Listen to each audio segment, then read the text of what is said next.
Hello friends, welcome back to Chitra science hub. आज का हमारा टॉपिक है काइनेटिक्स ऑफ होमोजीनियस कैटालाइसिस। तो पहले तो हम देखते हैं कि होमोजीनियस कैटालाइसिस होती क्या है। हमारी होमोजीनियस कैटालाइसिस वो है जहाँ पे हमारा कैटालिस्ट और रिएक्टेंट दोनों एक ही फेज़ में होते हैं। और होमोजीनियस कैटालाइसिस जनरली जो हमारी गैस फेज़ में होती है। दूसरी तरफ हेटेरोजेनस कैटालाइसिस हमारी क्या है, वहाँ वो जहाँ पे कैटालाइसिस जो है दो फेजेस के इंटरफेस पे होती है, जैसे गैस और सॉलिड हो। जो हमारे बहुत सारे होमोजीनियस कैटालाइटिक रिएक्शंस इस तरह के हैं जो हमारे गैस फेज के साथ साथ लिक्विड फेज में भी स्टडी किए गए। In case of catalyst forming an intermediate compound with the reactant we get the product when this intermediate compound either get decomposed or react with the remaining reactant।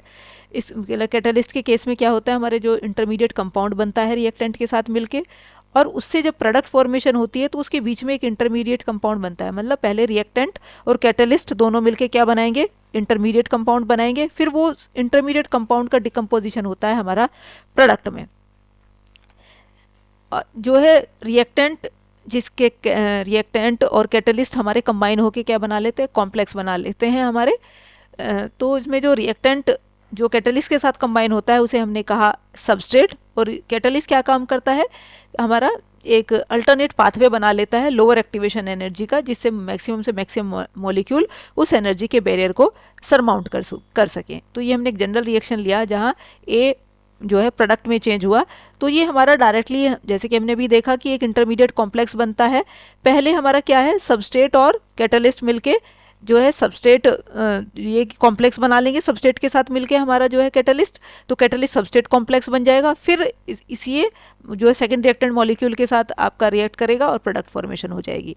जहाँ पे ए क्या है, हमारा substrate है, एक्स क्या है, कैटलिस्ट है, ए x क्या है, इंटरमीडिएट कंपाउंड बना। किसका कॉम्प्लेक्स है ये हमारा इंटरमीडिएट कंपाउंड, कैटलिस्ट का और सबस्ट्रेट का। बी क्या है, दूसरा रिएक्टेंट मॉलिक्यूल है, और पी प्रोडक्ट है। अब रिएक्शन हमारा काइनेटिक्स देख लेते हैं। अब रिएक्शन जो सेकंड है हमारा, चूंकि ये स्लो स्टेप होने की वजह से रेट डिटरमाइनिंग स्टेप है। अब इसका जो रिएक्शन का जो रेट है वो हमारा किसके जो है किसके डायरेक्टली प्रोपोर्शनल होगा, किसके AX की कंसंट्रेशन और B के। तो rate of reaction is equal to K3 AX B। अब हम जो है स्टेडी स्टेट अप्रोक्सीमेशन लगा देंगे इंटरमीडिएट के ऊपर। इंटरमीडिएट इसमें क्या है, AX है। तो हम देख लेंगे किस स्टेप में बन रहा है, किस में डिकम्पोज हो रहा है। तो हमारा ये क्या है, K1 में तो बन रहा है, तो K1 A की कंसंट्रेशन और X की कंसंट्रेशन। डिकम्पोज हो रहा है इसके रिवर्स में K2 में और K3 में। तो माइनस के K2X और माइनस के K3 AX और B। अब इस पे हमने स्टेडी स्टेट अप्रोक्सीमेशन लगा लिया, तो यहाँ से हमने AX की कंसंट्रेशन निकाल ली। अब इस AX की कंसंट्रेशन को हम फर्स्ट वाली इक्वेशन में पुट कर देंगे। तो रिएक्शन का रेट हमारा ये निकल के आ जाएगा K1 K3 A की कंसंट्रेशन, X की कंसंट्रेशन, B की concentration upon K2 plus K3 और B की कंसंट्रेशन। अब इसमें हमारे दो केस अराइज हो सकते हैं।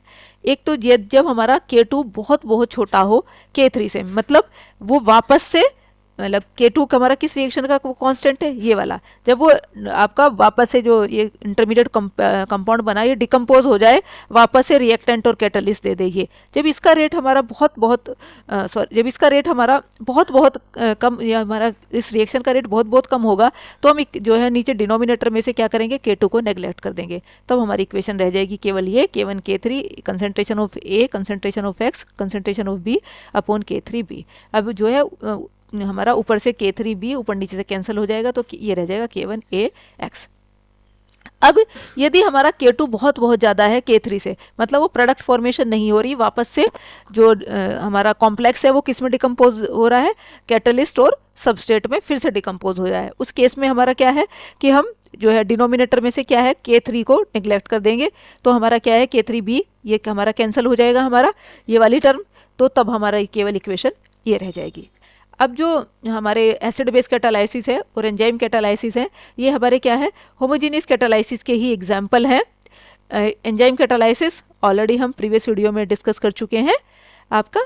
तो ये था हमारा आज का टॉपिक। Thank you.